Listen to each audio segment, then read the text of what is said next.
మనకి ఆది కావ్యం రామాయణం. రామాయణం ఒక్క మాట చెప్తారు, వేదవేద్యే పరే పుంసి జాతే దశరథాత్మజే వేద ప్రచేత సాదాసీత్ సాక్షాత్ రామాయణాత్మన అని. అది వేదోపబ్రహ్మణము, వేదముల చేత ప్రతిపాదింపబడినటువంటి పరతత్వమైన పరబ్రహ్మమైన ఆ భగవానుడు ఎవరైతే ఉన్నాడో ఆయనే రామచంద్రమూర్తిగా నడిచి వచ్చాడు. ఆ వేదములు అపౌరుషేయములు కనుక ఆ వేదమే రామాయణంగా నడిచొచ్చింది. అయితే వేదము రామాయణంగా నడిచొచ్చి వేదము చేత ప్రతిపాదింపబడినటువంటి పరబ్రహ్మము రామచంద్రమూర్తిగా నడిచొస్తే మనకి కలిసి వచ్చేది ఏమిటి? ఎన్నో అవతారములను స్వీకరించాడు స్వామి. పరిత్రాణాయ సాధూనాం వినాశాయ చతుష్కృతాం ధర్మ సంస్థాపనార్థాయ సంభవామి యుగే యుగే అన్నాడు. ఎప్పుడెప్పుడు ధర్మమునకు వైక్లభ్యము కలుగుతుందో అప్పుడప్పుడు నేను అవతారములు స్వీకరించి ధర్మాన్ని మళ్ళీ రక్షిస్తాను అన్నాడు. చేసిన ప్రతిజ్ఞ ప్రకారం ఎన్నో అవతారములను స్వీకరించాడు. అందులో రామావతారము ఒకటి. కానీ రామావతారమునకు ఉన్నటువంటి ప్రశస్తి మిగిలిన అవతారములతో పోలిస్తే మనుష్య జీవనానికి సంబంధించినంత వరకు రామావతారానికి ఉన్న వైశిష్ట్యం చాలా గొప్పది. ఎందుచేత అంటే కేవలం రాక్షస సంహారం చెయ్యడం కోసమే రామావతారం వచ్చి ఉంటే రావణాసుర సంహారం అయిపోగానే రామావతారం కూడా వెళ్ళిపోవాలి. కానీ స్వామి అలా అనలేదు. ఒక ప్రతిజ్ఞ చేశారు బాలకాండలో, దశవర్ష సహస్రాణి దశవర్ష శతానిచ అన్నారు. నేను 11,000 సంవత్సరములు ఈ భూమండలం మీదుండి ఈ భూమండలాన్నంతటినీ పరిపాలిస్తాను. దీని కొరకు అంటే ఒక మనుష్యుడిగా బ్రతకడం ఎలాగో నేర్పడం కొరకు. మీరు ఒక్క విషయం చాలా జాగ్రత్తగా జ్ఞాపకం పెట్టుకోండి. రామచంద్రమూర్తి రామాయణంలో తండ్రి గారిని చాలా గౌరవించాడు. ఆయన భగవానుడు కనుక గౌరవించాడు. ఆయన భార్య సీతమ్మ తల్లిని రావణాసురుడు అపహరిస్తే గొప్ప పరాక్రమంతో రావణాసురుడి యొక్క 10 తలలు త్రుంచి సీతమ్మ తల్లిని మళ్ళీ వెనక్కి తెచ్చుకోగలిగాడు. భగవానుడు కనుక తెచ్చుకోగలిగాడు. రామచంద్రమూర్తి వశిష్ఠ విశ్వామిత్రాది గురువుల యొక్క శుశ్రూష మహోత్కృష్టంగా చేశాడు. భగవానుడు కనుక చెయ్యగలిగాడు. రామచంద్రమూర్తి 14 సంవత్సరములు అరణ్యవాసం చేశారు. కాలికి పాదుకలు లేకుండా పల్లేరుకాయలున్న అడవిలో నడిచాడు మహానుభావుడు. భగవానుడు కనుక నడిచాడు. మీరు ఇలా ప్రతిదానికి రామాయణంలో రామచంద్రమూర్తి యొక్క సాధితములన్నీ ఓసారి చెప్పుకుంటూ పక్కన భగవానుడు కనుక చేశాడు అని మీరు అనుకున్నారనుకోండి, రామాయణం యొక్క ప్రయోజనం ఏమీ ఉండదు. ఎందుచేత నేను ఈ మాట అంటున్నానంటే అసలు మనిషిగా ఎలా బ్రతకాలో చూపించడం కోసం రామాయణం వచ్చింది. మీరు అందుకే రామాయణాన్ని ఆశాంతం చదివి చూస్తే, అందుకే ఒక్కసారి సంపూర్ణ రామాయణం వినండి అని పెద్దలు అన్నారులో ఉంది. రామాయణం చదివితే రామావతారంలో రామచంద్రమూర్తి మనందరం కష్టాలు వచ్చినప్పుడు ఎలా బాధపడతామో అలా బాధపడిన మాట పరమవాస్తవం. ఆయన తన భార్యని రావణాసురుడు అపహరిస్తే విశేషంగా విలపించాడు. ఆయనకి లక్ష్మణమూర్తి మూర్ఛ చెంది భూమి మీద పడిపోతే చాలా శోకతప్త హృదయంతో, లక్ష్మణ నువ్వు లేనటువంటి సీత, నువ్వు లేనటువంటి రాజ్యం నాకెందుకు అన్నాడు. దేశే దేశే కలత్రాణి దేశే దేశే చ బాంధవాహ తంతు దేశం నపశ్యామి ఎత్ర భ్రాత సహోదర. ఎక్కడికి వెళ్ళినా భార్య దొరుకుతుంది, బంధువులు దొరుకుతారు, రాజ్యం దొరుకుతుంది. కానీ తమ్ముడు ఎక్కడి నుంచి వస్తాడు? తోడబుట్టినవాడు రమ్మంటే రాడు. అందుకని నువ్వు లేని నాడు నాకు ఈ భోగాలు అక్కర్లేదు లక్ష్మణ, అన్నీ వదిలిపెట్టేస్తాను, నువ్వు లేని నాడు నాకు ఈ జీవితం ఎందుకయ్యా అన్నాడు. అందుకని రాముడు రామాయణంలో ఒక భగవానుడి కింద ప్రవర్తించి చూపించలేదు, ఒక మనిషి ఎలా బ్రతుకుతాడో అలా బ్రతికి చూపించాడు. నిజంగా రాముడికి వచ్చిన కష్టాల్ని కానీ మనం జ్ఞాపకం పెట్టుకుంటే, మనకెప్పుడైనా జీవితంలో ఒక కష్టం వచ్చిందనుకోండి, నిజంగా రాముడు పడిన కష్టం ముందు మనం పడుతున్న కష్టం ఏపాటి కష్టం అనిపిస్తుంది. సీతమ్మ తల్లి పడిన కష్టం జ్ఞాపకానికి వచ్చిందనుకోండి, క్షితిక్షమా పుష్కర సన్నిభాక్షి యా రక్షిత రఘవలక్ష్మణాభ్యాం సారాక్షసీభి వికృతేక్షణాభి సంరక్షిత సంప్రతి వృక్షమూలే అంటారు మహర్షి. అంతటి తల్లి అయోనిజ, దశరథ మహారాజు గారి పెద్ద కోడలు, రామలక్ష్మణుల చేత రక్షింపబడవలసినటువంటి తల్లి, ఎక్కడో అంతఃపురంలో ఉండవలసినటువంటి అమ్మ, అటువంటి తల్లి ఒక రాక్షసుడి యొక్క అంతఃపురం వెనకాతల ఉన్న ప్రమదావనంలో ఒక శింశుపావృక్షం కింద 10 నెలల పాటు చిరిగిపోయినటువంటి చీర కట్టుకుని జుత్తు ముడి కూడా వేసుకోకుండా తల్లి ఆ రోజున మట్టిలో పడుకుని అంత బాధపడిందంటే సీతమ్మ తల్లికి వచ్చినటువంటి కష్టం ముందు మనం పడుతున్నటువంటి కష్టాలు ఏపాటి. అంతటి కష్టంలో కూడా రాముడు విడిచిపెట్టనివి ఏవైనా ఉంటే రెండే. ఈ రెండిటినీ మాత్రం రాముడు ఎన్నడూ విడిచిపెట్టలేదు. అందుకే ఇది రామాయణం అయింది. ఆయనం అంటే నడక, తాళము ఉత్తరాయణము దక్షిణాయనము అని రెండుగా నడుస్తుంది. 2 పాదములు లేవనుకోండి, 2 కాళ్ళు లేవనుకోండి, ఆ నడక కుంటి నడక, సక్రమంగా నడవలేడు. అలాగే రామచంద్రమూర్తి నడకకి 2 కాళ్ళు బాహ్యంలో ఉండేటటువంటి కాళ్ళు కావు. ఆయన సత్యాన్ని ధర్మాన్ని రెండింటినీ 2 పాదములుగా పెట్టుకుని నడిచాడు. అందుకే ఏది పోనివ్వండి ఆయన లక్ష్య పెట్టలేదు, ఎంత కష్టం రానివ్వండి బెంగ పెట్టుకోలేదు. ఆయన విడిచిపెట్టనివి ఏవైనా ఉంటే సత్యము ధర్మము, ఈ రెండిటినీ మాత్రం జీవితంలో విడిచిపెట్టలేదు. సత్యధర్మములను నమ్ముకున్న వాడిని ఆ 2 ఎలా కాపాడతాయో రామాయణం మనకి చూపిస్తుంది. ఒక పక్క ఇంద్రజిత్ వేసినటువంటి బాణముల చేత కట్టపడి యుద్ధభూమిలో పడిపోతే ఎవరు ఆహ్వానించారని వచ్చాడు గరుత్మంతుడు ఆ రోజున. ధర్మాన్ని అనుష్ఠించినటువంటి వ్యక్తిని దైవం ఎలా కాపాడుతుందో, సత్యాన్ని పట్టుకున్నటువంటి వ్యక్తిని పరమేశ్వరుడు ఎలా రక్షిస్తాడో మనకి రామాయణం చూపిస్తుంది. అందుకే రామాయణం ఎంతకాలం ఉంటుందో, రామాయణం ఎంతకాలం చదువుకుంటామో, రామాయణం ఎంతకాలం వింటామో, రామాయణం పట్ల విశ్వాసం మనకి ఎంతకాలం ఉంటుందో అంతకాలం మాత్రమే మానవత్వం కూడా నిలబడుతుంది. మానవత్వం లేనినాడు మానవుడిగా జన్మించే ప్రయోజనం లేదు. బాహ్యంలో అనేకమైనటువంటి ఉపాధులు తిరుగుతున్నాయి. ఆ ఉపాధులతో పాటుగా ఇది కూడా ఒక ఉపాధి. కేవలం మనుష్య ఉపాధితో వచ్చినంత మాత్రము చేత ఒరిగేటటువంటి ప్రయోజనం ఏమిటి? కానీ ఈ ఉపాధిలో ప్రవేశించి వచ్చినందుకు ఒక మనిషిగా ఎలా బ్రతకాలో తెలుసుకోవాలంటే రామాయణం తప్ప వేరొక గతి మనకి లేదు. ఎందుచేత ఎన్నో ధర్మాలు ఉండొచ్చు, కానీ ఆ ధర్మాలన్నీ చదువుతుంటే ఏదో చెప్పారండి పెద్దల ధర్మాలు అనిపిస్తుంది. కానీ ఎన్ని ఆటుపోట్లు ఎదురైనా జీవితంలో ఆ ధర్మాన్ని విడిచిపెట్టకుండా నడిచినటువంటి ఒక మహాపురుషుడి యొక్క జీవితమే రామచంద్రమూర్తి యొక్క జీవితం. తనొక రాజారాముడిగా ఉండవలసి వస్తే సీతమ్మ తల్లిని పరిత్యాగం చేశాడు. ఒక తమ్ముడి దగ్గర ఎలా ప్రవర్తించాలో రాముడు నేర్పుతాడు, ఒక తండ్రి దగ్గర ఎలా ప్రవర్తించాలో రాముడు నేర్పుతాడు, ఒక గురువు దగ్గర ఎలా ప్రవర్తించాలో రాముడు నేర్పుతాడు, తన భార్య దగ్గర ఎలా ప్రవర్తించాలో రాముడు నేర్పుతాడు, ఒక మాట ఎలా మాట్లాడాలో రాముడు నేర్పుతాడు, ఒక మాట మాట్లాడితే ఆ మాటకి కట్టుబడడం ఎలాగో రాముడు నేర్పుతాడు.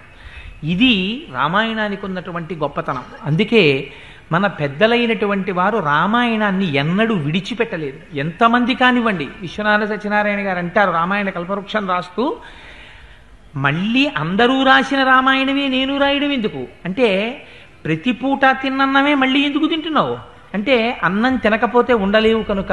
రామాయణం లేనినాడు అసలు మనిషికి జీవితమే లేదు. మనిషి జీవితాన్ని మనిషి జీవితంగా నిలబెట్టగలిగింది, మనిషిగా ప్రవర్తింప చేయగలిగింది సృష్టిలో రామాయణం ఒక్కటే. ఎక్కడ రామాయణం చెప్పబడుతుందో, ఎక్కడ రామాయణం వింటారో అక్కడక్కడ దేవతలందరూ వచ్చి వింటారు.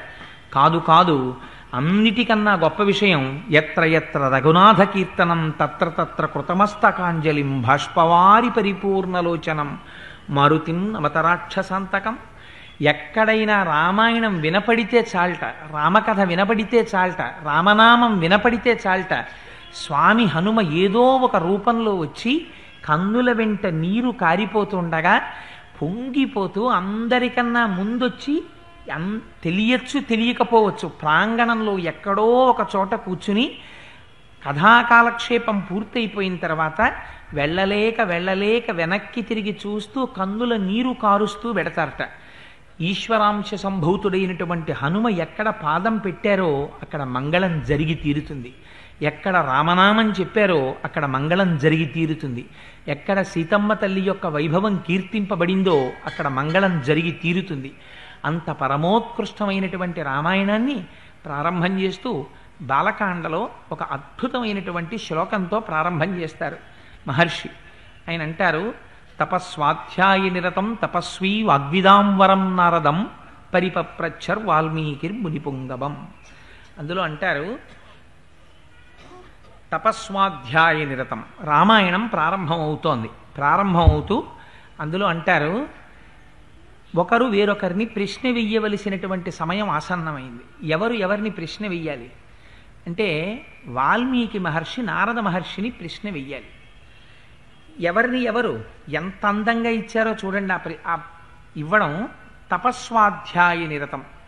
తపస్వి వాగ్విదాంబరం నారదం పరిపప్రచ్చర్ వాల్మీకి మునిపుంగవం. నారద మహర్షిని ఉద్దేశించి పరిప్రశ్న వెయ్యడానికి సిద్ధపడుతున్నారట ఎవరు? వాల్మీకి. అసలు ఆ వాల్మీకి అనేటటువంటి మాటే చాలా ఆశ్చర్యకరమైనటువంటి పేరు. ఎందుచేత అంటే, మనకి వాల్మీకి మహర్షి గురించి లోకంలో అనేకమైనటువంటి కథలు ఉన్నాయి. అసలు వాల్మీకి అంటే పుట్టలోంచి బయటికి వచ్చిన వారు కాబట్టి, వాల్మీకము నుంచి ఉద్భవించినటువంటి వారు కాబట్టి వారికి వాల్మీకి అని పౌరుషనామం వచ్చింది. అసలు వాల్మీకి మహర్షి యొక్క జీవిత వృత్తాంతం ఏమిటి? అసలు ఈ వాల్మీకి ఎవరు? ఈ ప్రశ్న స్కాంద పురాణంలో వేశారు. స్కాంద పురాణంలో వ్యాస భగవానుడు సనత్కుమారుణ్ణి అడిగాడు, వాల్మీకి ఎవరు? ఆది కావ్యమైనటువంటి రామాయణాన్ని రచించగలిగినటువంటి సమర్థత వాల్మీకి మహర్షికి ఎక్కడి నుంచి వచ్చింది, ఎందువల్ల వచ్చింది, నాకు చెప్పవలసింది అని అడిగితే సనత్కుమారుడు చెప్పాడు ఆ రోజున. వాల్మీకి మహర్షి యొక్క అంశ చాలా ఆశ్చర్యకరమైంది. ఎందుచేత అంటే, పూర్వం సుమతి కౌశికి అనబడేటటువంటి ఇద్దరు దంపతులు ఉండేవారు. ఆ దంపతులకు అగ్నిశర్మ అనబడేటటువంటి కుమారుడు జన్మించాడు. కానీ ఆ అగ్నిశర్మకి బాల్యంలో తండ్రి గారు వేదాన్ని పఠింపచేస్తే తగినంతగా అబ్బలేదు. సరే, అలాగే తండ్రి గారు కష్టపడి వేదం నేర్పుతున్నారు, ఆ అగ్నిశర్మ ఆ వేదాన్ని నేర్చుకుంటున్నాడు. సాధారణంగా బ్రాహ్మణులు ఆ రోజులలో ఒకరిచ్చేటటువంటి దానము చేత ధర్మము చేత జీవనం చేసేవారు. అది కూడా ఎంతో అవసరం పడితేనే దానం పట్టేవారు, లేకపోతే దానం పట్టేవారు కాదు. అటువంటి స్థితిలో ఆ రాజ్యమంతా క్షామం వచ్చింది. అసలే క్షామంతో అలమటించిపోతున్నటువంటి రాజ్యంలో దాన ధర్మాలు ఎక్కడి నుంచి జరుగుతాయి? అందుకని దాన ధర్మములు లుప్తమైపోతున్నాయని అగ్నిశర్మ తన భార్యని, తల్లిదండ్రులైనటువంటి సుమతి కౌశికిని తీసుకుని అరణ్యంలోకి ప్రవేశించి అక్కడ ఒక వటకుటీరాన్ని నిర్మించుకొని అక్కడ దొరికినటువంటి కందమూలాలు, తేనె మొదలైనవి తెచ్చుకుని జీవనం గడుపుతున్నాడు. కానీ వేదం తగినంతగా నేర్చుకున్నవాడు కాకపోవడం చేత, సాత్వికమైనటువంటి ప్రవృత్తి లోపించడం చేత ఆ అరణ్యంలో తిరిగేటటువంటి దారి దొంగలతో స్నేహం కుదిరింది. వారితో స్నేహం చేశాడు. వచ్చిపోయేటటువంటి వారినందరినీ వేధించి వారి దగ్గర ఉన్నటువంటి సొమ్ముని అపహరించడానికి అలవాటు పడ్డాడు.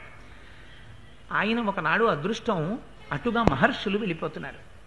వెళ్ళిపోతుంటే ఆ మహర్షుల దగ్గరికి వచ్చి, వాళ్ళ దగ్గర ఏముంటాయి మహర్షుల దగ్గర? వాళ్ళు కట్టుకున్నటువంటి వస్త్రాలు, చేతిలో ఉన్నటువంటి బ్రహ్మదండం, కమండలం అవి ఉన్నాయి. దొంగవాడికి ఏది దొరికినా లాభమే కదా, అదేం కష్టపడి సంపాదించాలి కనుకనా. అందుకని మీ దగ్గర ఉన్నటువంటి ఈ వల్కములు, ఆ బ్రహ్మదండము మొదలైనటువంటివన్నీ కింద పెట్టండి, లేకపోతే మీ ప్రాణాలు తీసేస్తానన్నాడు. అంటే అత్రి మహర్షి అన్నారు, ఏమయ్యా దేనికోసం ఇంత కష్టపడి ఇతరుల యొక్క ప్రాణములను కూడా తీసి నువ్వు ఈ సంపాదన ఇలా సంపాదిస్తున్నావు అని అడిగారు.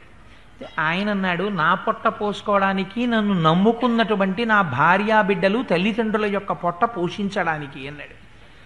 నీ పొట్ట పోసుకోవడానికి, నీ వారి పొట్ట పోసుకోవడానికి ఇంతకన్నా వేరొక వృత్తి నీకు దొరకలేదా?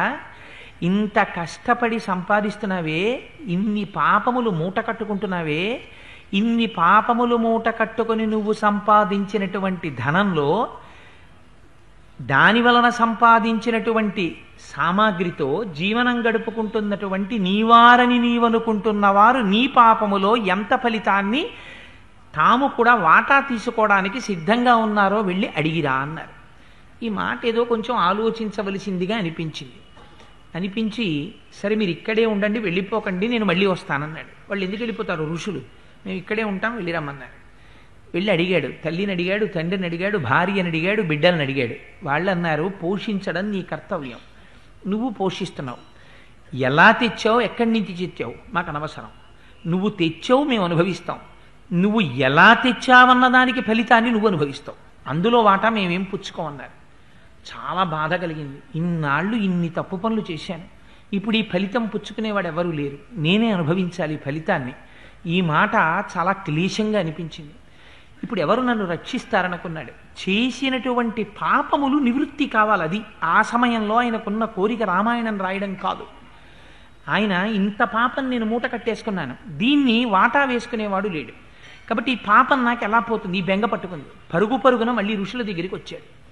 ఋషుల దగ్గరికి వస్తే వచ్చి పశ్చాత్తాపంతో కన్నీరు కార్చి నా పాపలు పోయేటటువంటి మార్గాన్ని ఉపదేశం చేయమని అడిగాడు. అడిగితే ఋషులు అన్నారు, అత్రి మహర్షి వంక తిరిగి, ఆధ్యాత్మిక ఆదిభౌతిక ఆదిదైవికం అనేటటువంటి తాపములకు అతీతమై త్రిగుణాతీతుడవై ఉండేటటువంటి వాడివి కదా మహానుభావ, నీ మాటల వల్ల కదా ఇంత మారేడు ఒక దారి దొంగగా ఉన్న బ్రాహ్మణుడు, అందుచేత నువ్వే వారికి ఏదైనా ఉపదేశం చెయ్యవలసింది అన్నారు.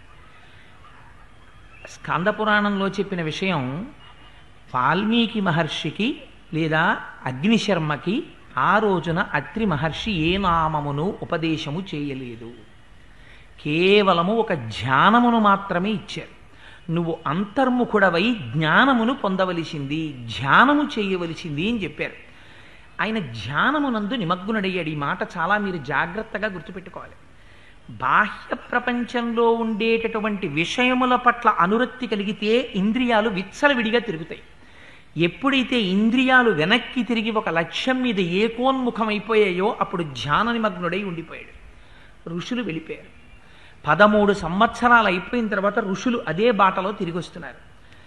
ఇంద్రియములన్నీ వెనక్కి తిరిగి ఒక లక్ష్యము మీద నిలబడిపోయి ధ్యానమగ్నుడై కూర్చుండిపోయినటువంటి అగ్నిశర్మ ఒంటి మీద పుట్టలు పట్టేశాయి. ఆ పుట్టలలోంచి విశేషమైనటువంటి తేజస్సు వెదజల్లుతోంది. ఆ తేజస్సు బయటికి వస్తుంటే చూశారు ఋషులు. చూసి చాలా ఆశ్చర్యపోయారు. ఏమిరా ఇది, మనం ఇంతకు ముందు ఎప్పుడో ఇటుగా వెళ్ళిపోతూ ఇతనికి ఉపదేశం చేసి వెళ్ళాం, నువ్వు ధ్యానములో ఉండవలసింది అని. ఆ వ్యక్తే ఇందులో ఉన్నాడు. ఇవాళ ఎటువంటి స్థితిని పొందాడంటే అసలు బాహ్య ప్రపంచంతో సంబంధం లేదు. అంతగా ఇంద్రియాలన్నీ ఏకోన్ముఖం అయిపోయాయి. కేవలం ఒక లక్ష్య సిద్ధి కోసమని బయట పుట్టలు పట్టినా తెలియనటువంటి స్థితిలో ఉన్నాడు అని వాళ్ళు ఆశ్చర్యపోయి ఋషులు అందులో ఉన్నటువంటి వ్యక్తిని పిలిచారు. వాళ్ళు ఏమని, వాల్మీకి రితితే నామా భువిఖ్యాతం భవిష్యతి అన్నారు. ఇక మీదట నీవు చెప్పినటువంటి ధ్యానమునందు మగ్నుడవై మీద పట్టినటువంటి పుట్టలను కూడా గుర్తెరగక ధ్యానము చేసిన వాడివి కనుక నిన్ను వాల్మీకి అని పిలుస్తారు. నువ్వు పుట్టలోంచి పైకి రా అని పిలిచారు. ఇది పౌరుషనామమైంది. అందుకని వాల్మీకి స్వతసిద్ధమైన పేరు కాదు, ఆయన పేరు అగ్నిశర్మ. ఆయన భారద్వాజ గోత్రీకుడు, సద్బ్రాహ్మణుడు. ఆ పుట్టలోంచి బయటికి వచ్చాడు. వచ్చిన తరువాత ఋషులందరికీ పాదాలకి నమస్కారం చేశాడు. నన్ను ఏం చెయ్యమంటారని అడిగారు. అడిగితే నువ్వు ఉత్తరాభిముఖుడవై వెళ్ళి భగవద్ధ్యానం చేయమన్నారు. ఆయన కుశస్థలీ మధాగమ్య సమారాధ్య మహేశ్వరం అన్నారు. కుశస్థలి అనబడేటటువంటి ప్రదేశానికి వెళ్ళి విశేషంగా పరమశివుణ్ణి ఆరాధన చేశాడు. పరమశివ ఆరాధన చేస్తే ఆయనకి కలిగినటువంటి ఫలితం ఏమిటో తెలుసా అండి? 3 మూర్తులకును 3 లోకములకు 3 కాలములకు మూలమగుచు భేదమగుచు తుది కభేదమయ్యొప్పారు బ్రహ్మమనగ నీవే పాలనయన.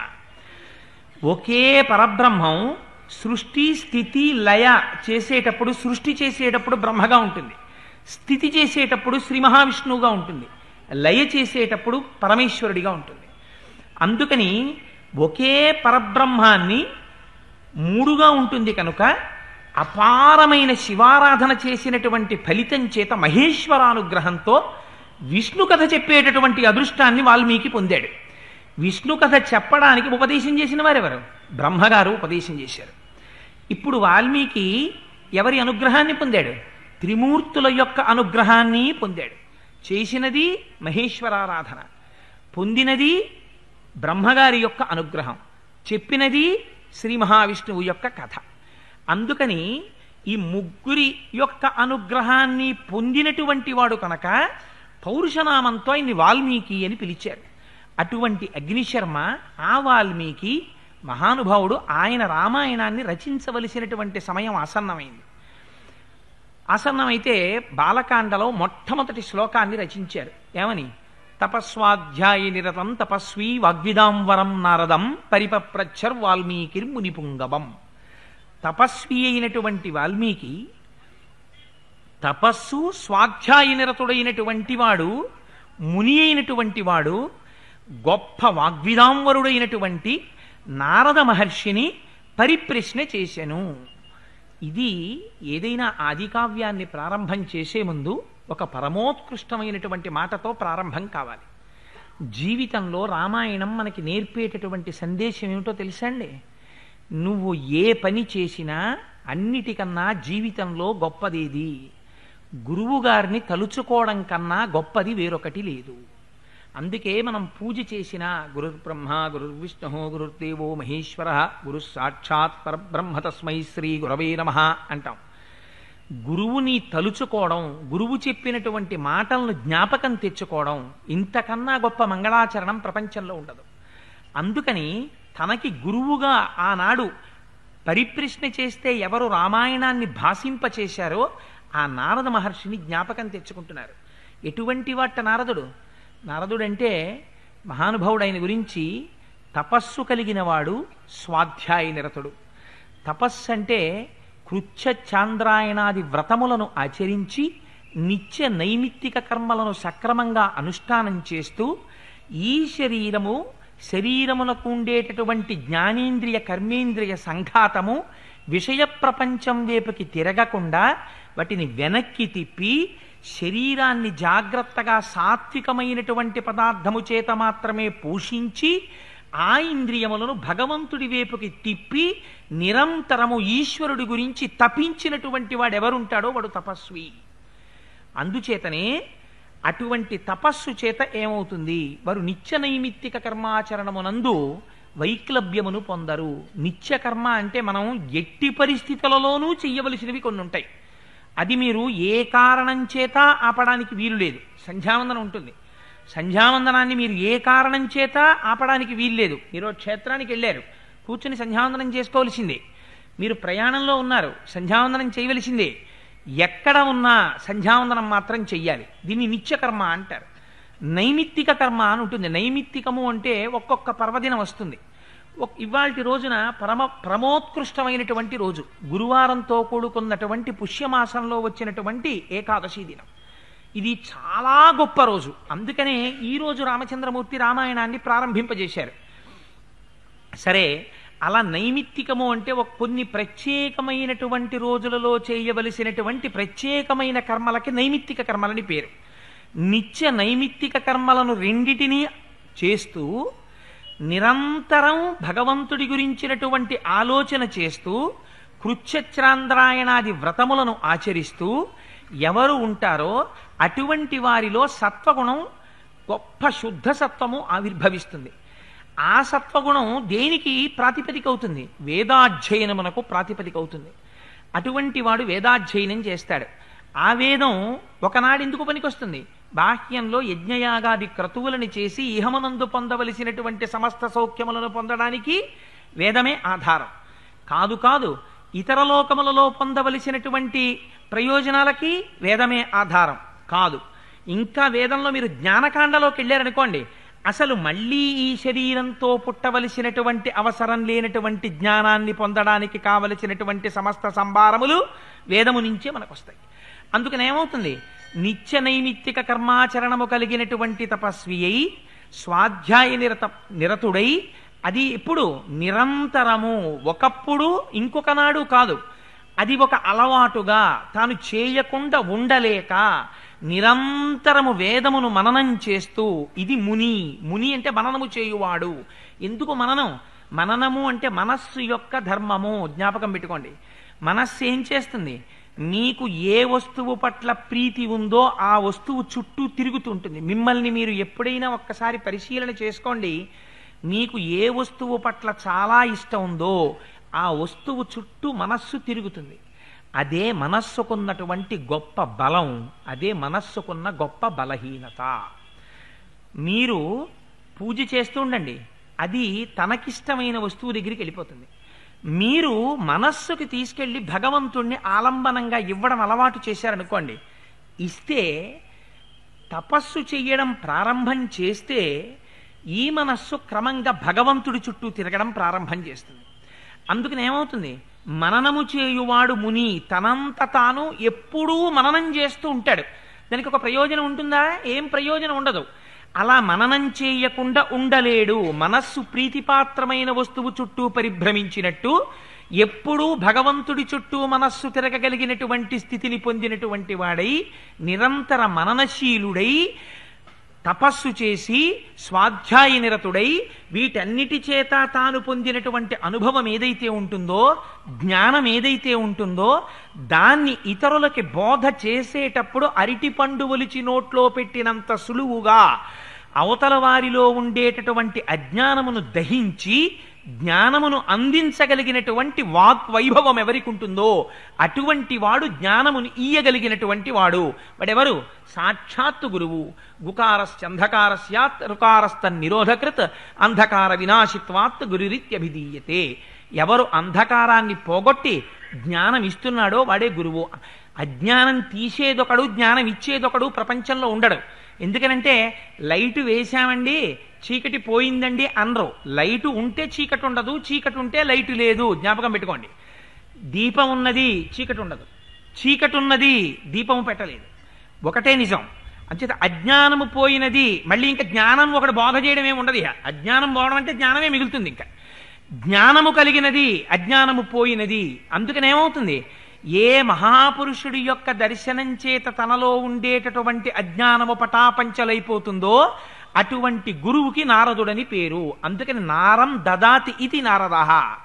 ఎవరు జ్ఞానమును ఇస్తాడో ఆయన నారదుడు, ఎవరు అజ్ఞానమును ఖండిస్తాడో ఆయన నారదుడు. అటువంటి నారదుణ్ణి ప్రశ్న వేశారు. ఎవరు? వాల్మీకి మహర్షి. అడగడానికి ఈయనకున్న అధికారం ఏమిటి? ముందు తన అధికారం చూసుకోవాలి. ఎప్పుడు పడితే అప్పుడు ఎవరిని పడితే వారిని ప్రశ్న వేయడానికి వీల్లేదు. ముందు తను కొంత అధికారాన్ని పొందాలి. ఆయన తపస్సు చేశాడు, వాల్మీకి అయ్యాడు. గతంలో పూర్వనామం అగ్నిశర్మ, ఇప్పుడైన నామం వాల్మీకి. ఎందుకని? కొన్ని సంవత్సరముల పాటు తపించాడు. ఇప్పుడు శిష్యుడిగా యోగ్యతని పొందాడు. ఇప్పుడు వెళ్ళి ఎటువంటి ప్రశ్న వేస్తున్నాడు?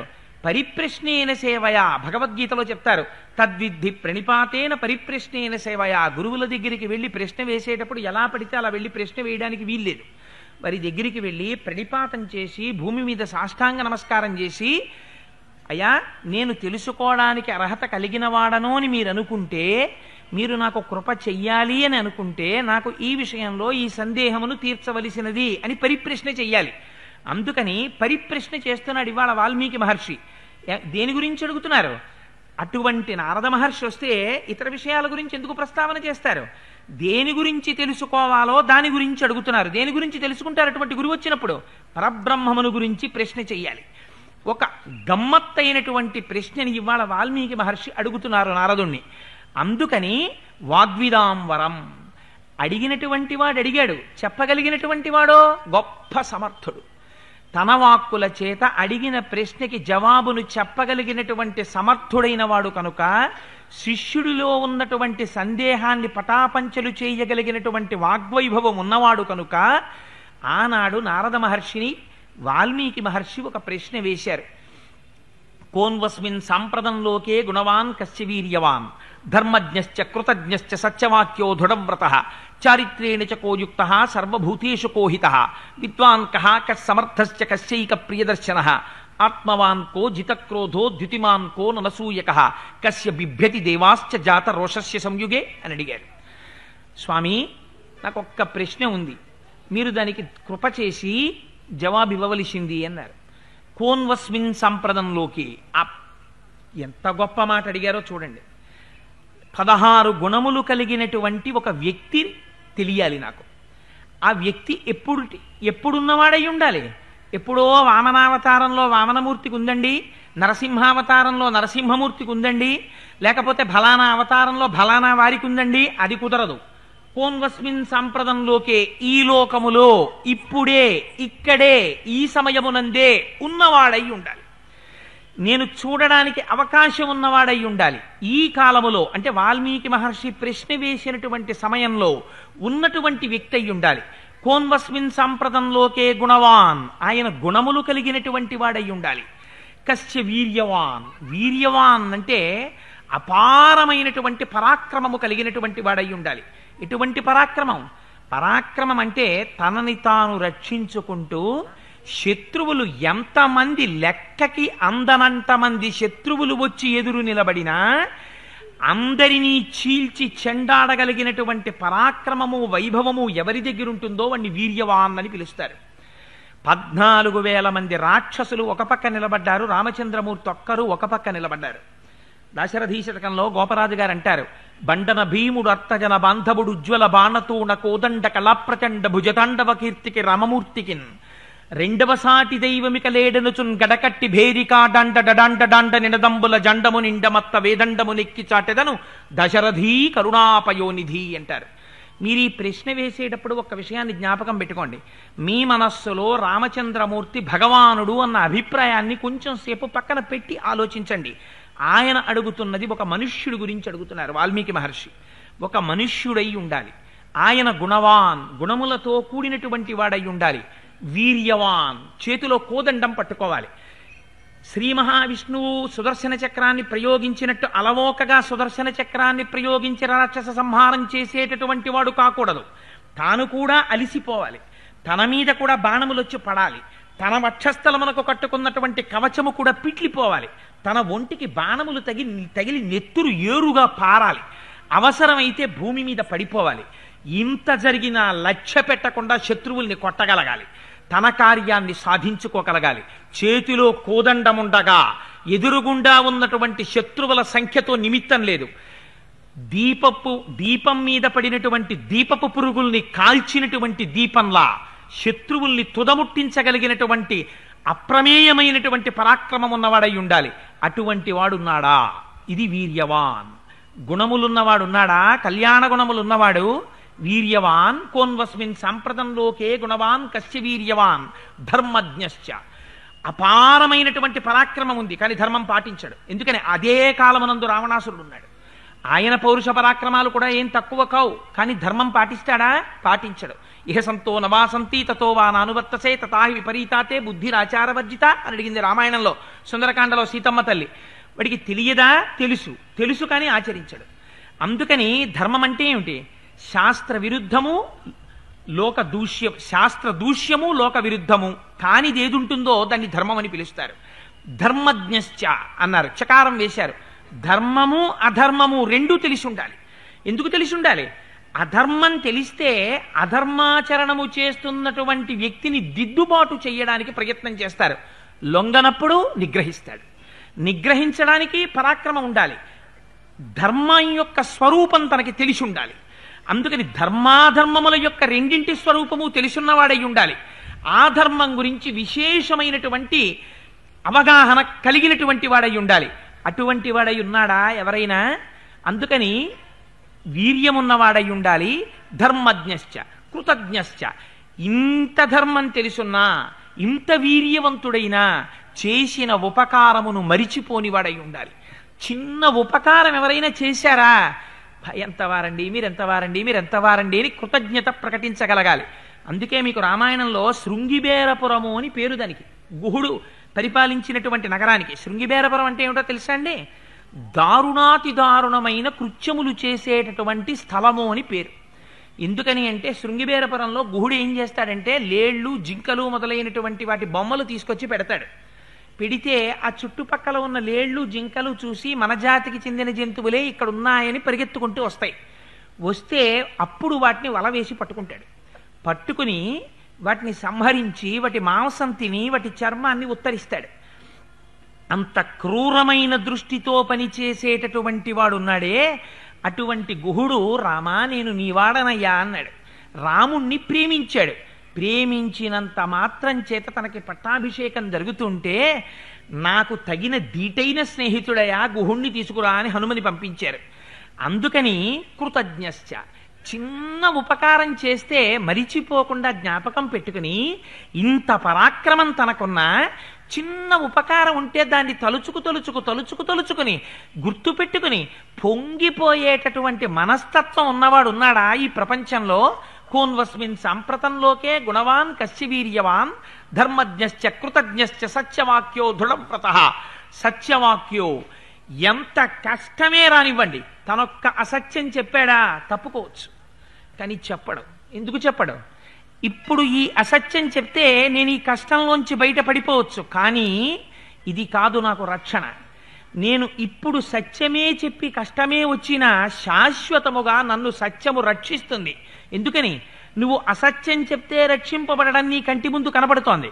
సత్యం చెప్పి కష్టం కొని సత్యమేవేశ్వరో లోకే సత్యం పద్మాశ్రితా సదా సత్య మూలాని సర్వాణి సత్యాన్నాస్తి పరమం పదం అంటాడు అయోధ్యకాండలో.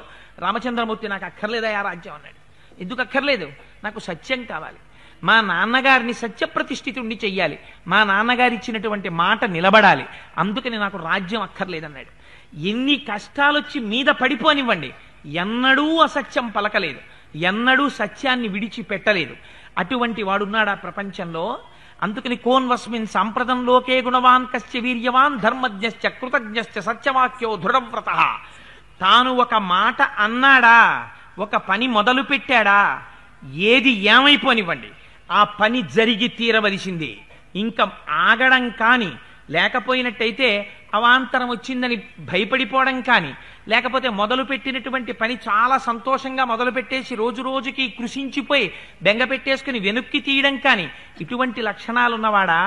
లేకపోతే తానొక పనిని మొదలు పెడితే అకుంఠిత దీక్షతో ఎన్ని కష్టాలు రానివ్వండి ఆ కష్టాల్ని అధిగమించి దాటి వెళ్ళగలిగిన వాడా?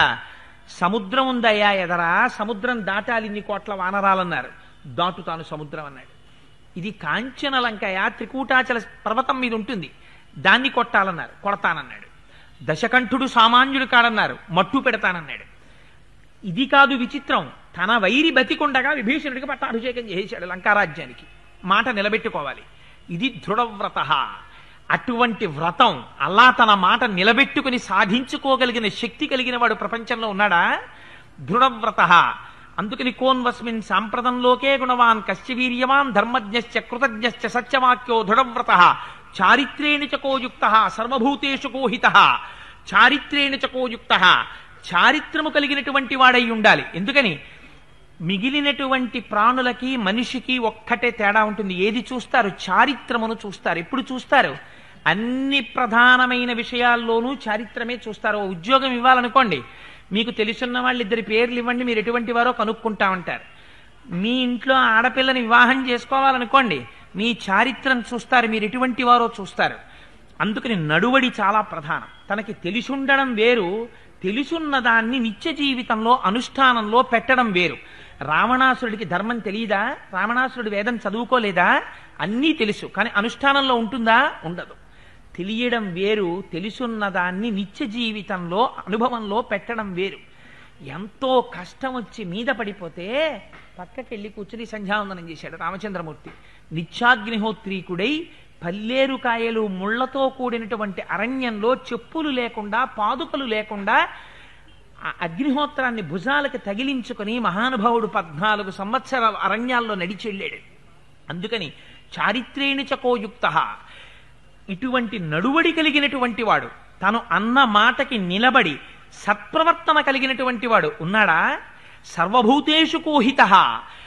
తన తోబుట్టువుల యొక్క క్షేమాన్ని కోరుకోవడం, తన రాజ్యం క్షేమాన్ని కోరుకోవడం, తన తల్లిదండ్రుల క్షేమాన్ని కోరుకోవడం పెద్ద గొప్పేం కాదు. అవశ్యాన్ని శరీరాన్ని అందరి డబ్బు నాకే రాని పూజ ప్రతివాడు చేస్తాడు.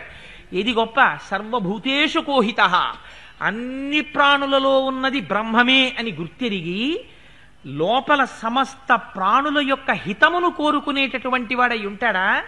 అన్ని ప్రాణులు సుఖంగా ఉండాలని కోరుకునేటటువంటి లక్షణం ఉన్నవాడా? సర్వభూతేషు కోహితః. విద్వాన్ కః. విద్వాన్ అంటే తాను తెలుసుకోవలసినటువంటి విషయములనన్నింటినీ తెలుసుకున్నవాడై ఉన్నాడా? ఎలా తెలుస్తాయి విషయాలు? గురువుల యొక్క శుశ్రూష చేసినటువంటి వారికి మాత్రమే తెలుస్తాయి.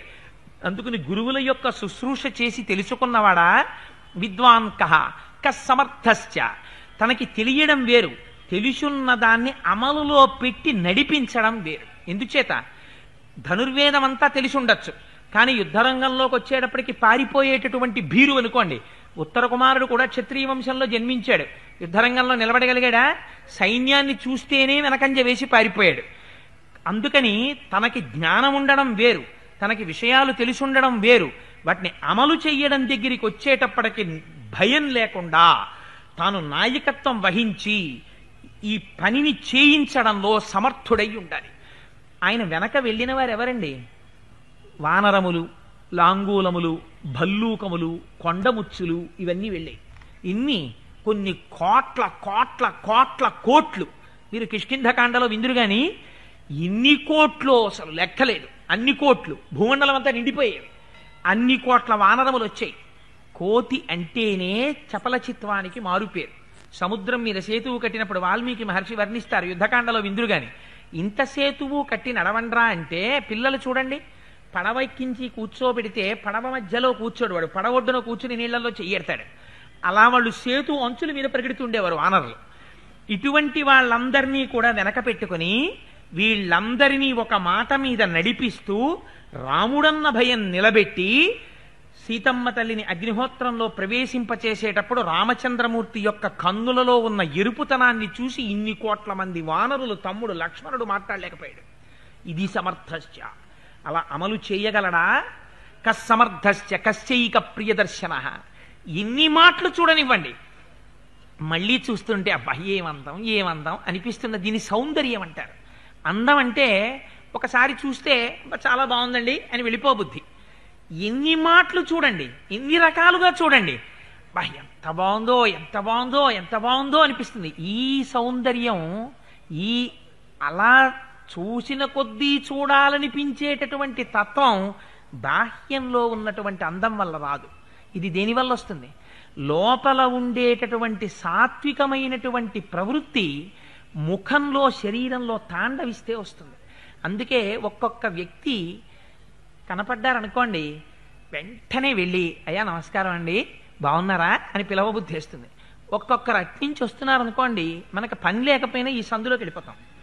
ఎందుకు వెళ్ళిపోతాం అంటే వాడు వస్తేనే భయం. అలా ఉండకూడదు.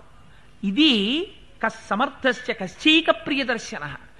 అన్ని కాలముల యందు ఎప్పుడు చూసినా ఎంత అందం ఎంత అందం అనిపించాలి. ఎవరికి? తనకి విరోధులైన వారికి కూడా. శూర్పణక చూసింది, ఏమందగాడంది. తన భర్త చచ్చిపోయాడు, వాలి చూసింది, తార ఏం మహానుభావుడు రా అంది. పక్షులు చూసాయి, ఏమందగాడు రా అన్నాయి. మహర్షులు చూశారు, పుంసామోహన రూపాయ పుణ్యశ్లోకాయ మంగళం అన్నారు. ఇటువంటి వాడిని భర్తగా పొందితే బాగుండనుకున్నారు ఏమిటి మగవాళ్ళైనటువంటి మహర్షులు. ఇది సర్వభూతములు చూసేటప్పటికి అబ్బా ఏమందం అనిపించాలి. ఈ అందం ఉపాసనా బలం. ఒక చంద్రశేఖర పరమాచార్యులు వారు నడిచి వచ్చేస్తున్నారనుకోండి, అలాగా ఇంత బొట్టెట్టుకుని ఇలా విభూతి పెట్టుకుని ఇలా వంగిపోయి సత్యదండం పట్టుకుని నడుస్తున్నారనుకోండి, ఎటు నుంచి చూడండి వారిని, అబ్బా మహానుభావుడు మహానుభావుడు అనిపిస్తుంది. అది అందం అంటారా మీరు? కాదు. కశ్చైక ప్రియదర్శన. వారిని చూస్తే చాలు కష్టాలన్నీ పోతాయి. అందుకే ప్రయత్నపూర్వకంగా కొంతమంది దర్శనం చేస్తారు వెళ్ళి. ఎందుకు? వారి సన్నిధికి వెడితే చాలు, వారిని చూస్తే చాలు కష్టాలన్నీ పోతాయి. ఎప్పుడు వారు నిరంతర సంతోషి, అంత ఆనందంగా ఉంటాడు. నోరు విప్పితే భగవంతుడి గురించి మాట్లాడుతూ ఉంటాడు. అందరికీ హితం చెయ్యాలనేటటువంటి లక్షణంలో ఉంటాడు. అందుకని కశ్చైక ప్రియదర్శన. ఆత్మవాన్ కో. ఆత్మవాన్ అంటే అమరకోశాన్ని బట్టి ధైర్యం, అపారమైనటువంటి ధైర్యము కలిగినటువంటి వాడేవాడు. అంటే పైకి డాంబికంగా కనపడినా మేకపోతులాగా లోపల మాత్రం భయాన్ని పొందాడనుకోండి, అది ధైర్యం అనిపించుకోదు. మొక్కవోని ధైర్యంతో నిలబడగలగాలి. నేనే తలుచుకున్నానా ఈ బ్రహ్మాండములన్నింటినీ శాసిస్తానంటాడు రామచంద్రమూర్తి. ఎన్నడూ భయపడడం అన్నది రామచంద్రమూర్తి జీవితంలో లేదు. ఇది ధైర్యం. ఆత్మవాన్కో జితక్రోధో. ఇది చాలా కష్టం. అక్కడ వేసినటువంటి మాట చూడండి, మహర్షి ఏం అమాయకంగా అడగలేదు. వాల్మీకి మహర్షి ఎంత గొప్ప గొప్ప మాటలు వేశారో చూడండి. శిష్యుడు గురువుని ప్రశ్న వేస్తే ఎంత అందంగా ప్రశ్న వెయ్యాలో చూపిస్తున్నారు. ఈ ప్రశ్నలోంచి 24,000 శ్లోకాల రామాయణం పుట్టింది. అంటే ఎంత గొప్ప ప్రశ్నో చూడండి. అది జిత క్రోధో. ఏం క్రోధో అన్న మాట వాడడం ఎందుకు? క్రోధ అంటే కోపము కన్నా తీవ్రమైన స్వరూపానికి క్రోధమని పేరు. ఉత్తమే క్షణకోపశ్చా మధ్యమే ఘటికాత్వయం అధమే స్యాదహోరాత్రం పాపిష్టే మరణాంతక. ఒక్కొక్కడు ఉంటాడు, ఎప్పుడో జరిగిపోయిన విషయాన్ని చచ్చిపోయే వరకు తలుచుకు తలుచుకు తలుచుకు తలుచుకు బెంగపెట్టేసుకుని ఓ హరుస్తూనే ఉంటాడు. ఎప్పుడో అయిపోయిన విషయం ఇప్పుడు ఎందుకు అలరి? అంటే క్రోధం దీర్ఘకాలం ఉంటుంది. అది అలా ఉంది అంటే ఏమిటి దానికి గుర్తు? కామ ఉంది వెనకాతల, వాడికి కోరిక ఉంది, కోరిక తీరలేదు, క్రోధం పుట్టింది. అంటే ఇప్పుడు జిత క్రోధో, క్రోధాన్ని జయించాడా అంటే వెన్ని జయించినట్టు? అరిషడ్వర్గములను జయించాడు. కామ క్రోధ లోభ మద మోహ మాత్సర్యములు ఆరింటినీ జయించినటువంటి వాడై ఉన్నాడా. అందుకని జితక్రోధో, అందుకని కశ్చైక ప్రియదర్శన ఆత్మవాన్కో జితక్రోధో జితిమాన్కో ననసూయక. జితిమాన్ అపారమైనటువంటి కాంతి కలిగినటువంటి వాడై ఉండాలి. ఈ కాంతి ఎక్కడి నుంచి వస్తుంది? ఉపాసన బలంలోంచి వస్తుంది. తను నమ్మిన సిద్ధాంతం పట్ల తనకున్న విశ్వాసంలోంచి వస్తుంది. తను అనుసరించవలసినటువంటి ధర్మము పట్ల వైక్లభ్యము లేని స్థితిలోంచి వస్తుంది. అందుకని అటువంటి వాడై ఉన్నాడా. అందుకని జ్యుతిమాన్కో ననసూయక. అనసూయక అంటే ఏమిటో తెలుసా అండి? ఎదుటివారిలో ఒక గుణం ఉంటుంది, ఒక మంచి గుణం. మరి ఆ మంచి గుణాన్ని మంచి గుణంగా స్వీకరించారు. మీకు అనసూయక రావణాసుడు, అసూయకి రావణాసుడు. ఎదుటివారిలో ఎంత మంచి గుణం ఉండనివ్వండి, వాడు వెంటనే ఆ మంచి గుణాన్ని చెడ్డ గుణంగా మార్చి చెప్తాడు. అందుకే జీవితంలో ఒక అలవాటు చేసుకోవాలి. ఎవరి గురించి అయినా మాట్లాడేటప్పుడు మొట్టమొదట వారిలో ఉన్న మంచిని స్మరించి, వారా అండి చాలా మంచివారు అంటం మీరు ప్రారంభం చేసి వారిలో ఉన్న మంచి గురించి మాట్లాడడం మొదలు పెట్టారనుకోండి, అది అలవాటైపోతుంది. అలా క్రమంగా అలవాటైతే మంచిని చూడడం ఒకటే వస్తోందనుకోండి, ప్రశాంతత మీకు దక్కుతుంది. ఎందుకని? చెడుని చూసిన కొద్దీ మీలో క్రోధం వస్తుంది, మీలో ఉద్రేకం వస్తుంది. మంచిని చూసిన కొద్దీ మీరు ప్రశాంతంగా ఉంటారు. ముందు మీ మనస్థితి చక్కబడుతుంది.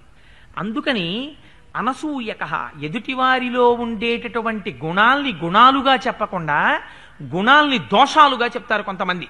ఇది అసూయతో కూడినటువంటి వాడి యొక్క లక్షణం.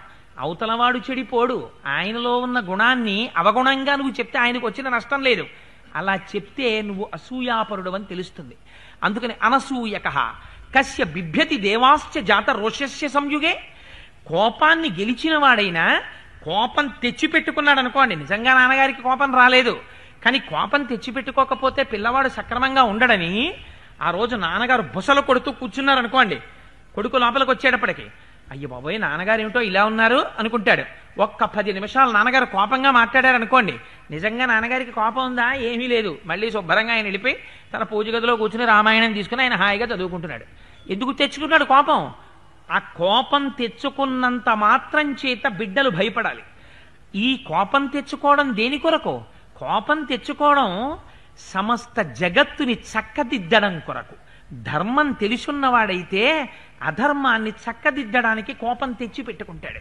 తానే క్రోధమునకు వశుడైపోయాడు అనుకోండి, తానేం చక్కదిద్దుతాడు? తను ధర్మాధర్మములు మర్చిపోతాడు ఇంకా క్రోధం వచ్చేసిందంటే. అందుకని క్రోధమునకు వశుడు కాకూడదు, తెచ్చిపెట్టుకోవాలి. తెచ్చిపెట్టుకుని లోకమును రక్షించగలగాలి. అటువంటి వాడై ఉన్నాడా? అందుకని కస్య బిభ్యతి దేవాశ్చ జాత రోషస్య సంయుగే. కోపం తెచ్చిపెట్టుకున్నంత మాత్రం చేత దేవతలు కూడా గడగడలాడిపోయేటట్టుగా కోపం తెచ్చిపెట్టుకుని శాసించగలిగినటువంటి సమర్థత కలిగినటువంటి వాడి ప్రపంచంలో ఉన్నాడా? ఇప్పుడున్నాడా? ఉంటే ఆయన ఎవరో నాకు చెప్పవలసింది అన్నాడు. 16 గుణములు అడిగాడు మహానుభావుడు వాల్మీకి మహర్షి. ఈ 16 గుణములే 16 కళలు. ఈ 16 గుణములు ప్రతి మనుష్యుడికి ఉండాలి. కానీ దురదృష్టవశాత్తు 16 గుణములు పూర్ణముగా లేకపోయినా రామాయణాన్ని చదివితే, రామాయణాన్ని వింటే, అందులో రామచంద్రమూర్తి యొక్క జీవితం మనకి అర్థమైతే, అరే రే రాముళ్ళే మనం కనీసం ఈ ఒక్క విషయంలో మనం ఉండలేమా అని అనిపిస్తే, రామచంద్రమూర్తి యొక్క కటాక్షం దొరికితే ఎందుకు కాలేం?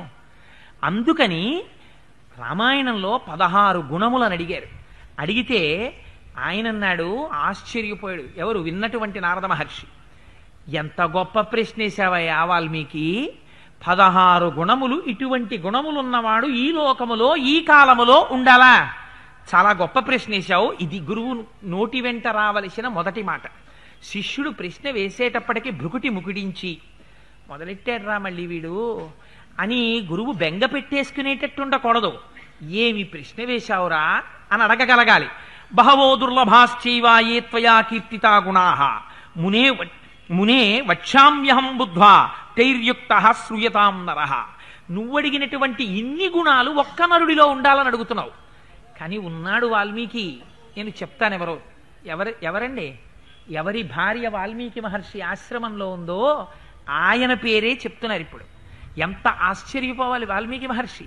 ఇది వాల్మీకి ఆశ్చర్యానికి కారణం. ఆయన ఎవరి గురించి చెప్తున్నాడు? ఇక్ష్వాకు వంశ ప్రభవో రామో నామ జనైశ్రుత నియతాత్మా మహావీర్యో ద్యుతిమాన్ ధృతిమాన్ వశి. నాయన ఇక్ష్వాకు వంశంలో రామచంద్రమూర్తి అనబడేటటువంటి పేరు కలిగినటువంటి వాడు జన్మించాడు. అయితే పెద్దలన్నారు, ఏం శ్రీ మహావిష్ణువు రామచంద్రమూర్తిగా జన్మించేటప్పుడు ఇక్ష్వాకు వంశాన్ని ఎందుకు ఎంచుకున్నారు అన్నారు. అనేక వంశాలున్నాయి కదా.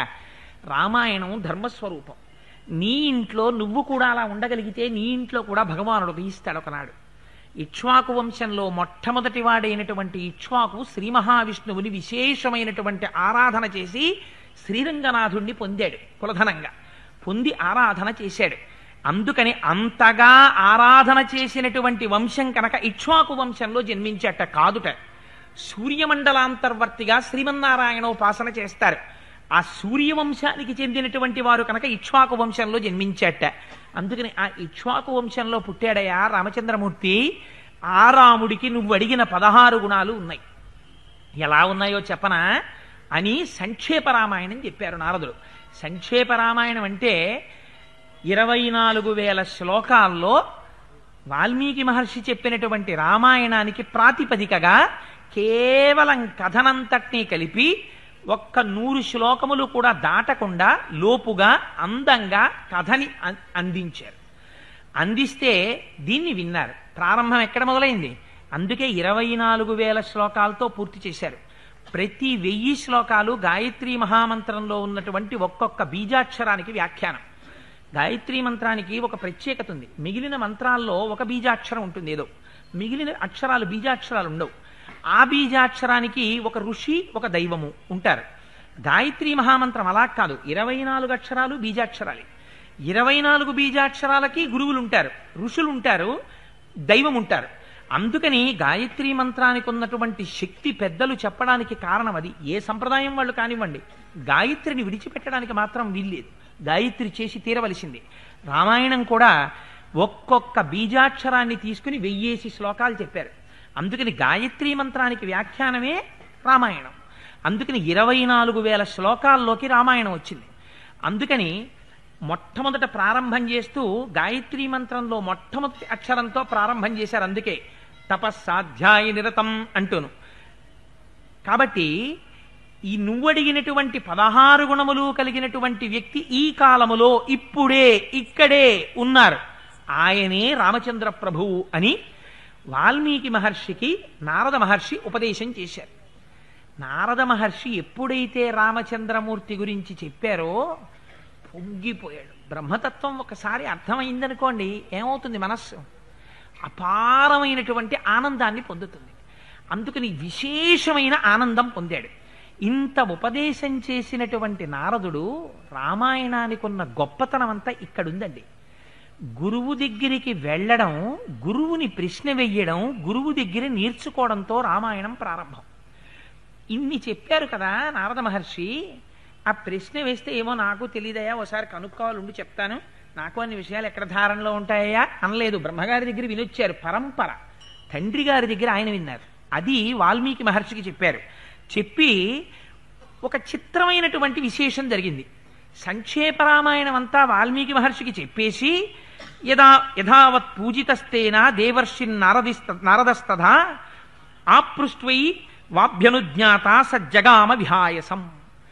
వాల్మీకి మహర్షికి రామాయణం సంక్షేప రామాయణం చెప్పినటువంటి నారదుడు తను గురువును అనేటటువంటి అభిమానాన్ని విడిచిపెట్టేశాడు.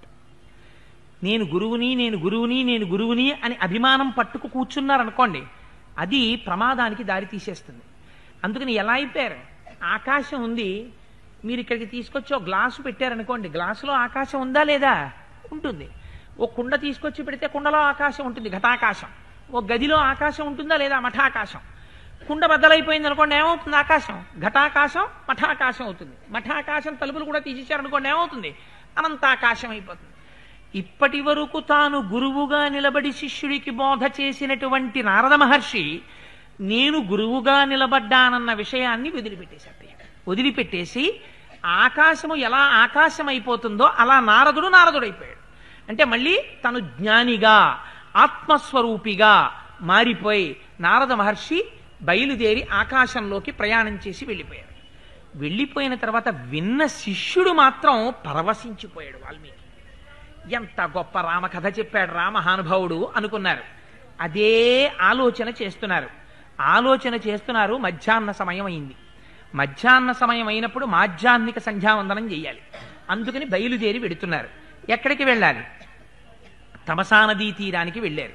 వెళ్ళి అక్కడ సంధ్యావందనం చేద్దాం అనుకుంటుంటే వెనకాతల భారద్వాజుడిది శిష్యుడు వచ్చాడు. ఆయన మహర్షి కాడు, ఇక్కడ వాల్మీకి మహర్షి యొక్క శిష్యుడు అంతే. ఎందుకంటే మనకు భరద్వాజుడు అన్న పేరుతో చాలా మంది కనపడుతూ ఉంటారు. ఈయన వాల్మీకి మహర్షి శిష్యుడు. రామాయణంలోనే అయోధ్యకాండలో భారద్వాజ మహర్షి వస్తారు మళ్ళీ. ఇతను వాల్మీకి మహర్షి యొక్క శిష్యుడు. అక్కడికి వెళ్ళిన తర్వాత మహర్షి అన్నారు, నాయన నీ చేతిలో ఉన్నటువంటి ఆ పాత్ర కింద పెట్టి వస్త్రం ఇలా ఇవ్వయా, ఈ నీటిలో దిగి స్నానం చేస్తాను అన్నారు. గురువుని ఆశ్రయించి వెనకాతల వెళ్ళేటటువంటి శిష్యుడు గురువు వెనకాతల ఎలా వెళ్ళాలో చూపించింది రామాయణం. గురువుకి సంబంధించినటువంటి వస్తువుల్ని శిష్యుడు పట్టుకోవాలి. పట్టుకుని పరమ వినయ విధేయతలతో గురువుని అనుగమించి వెళ్ళాలి. అలా ఎంతో వినయ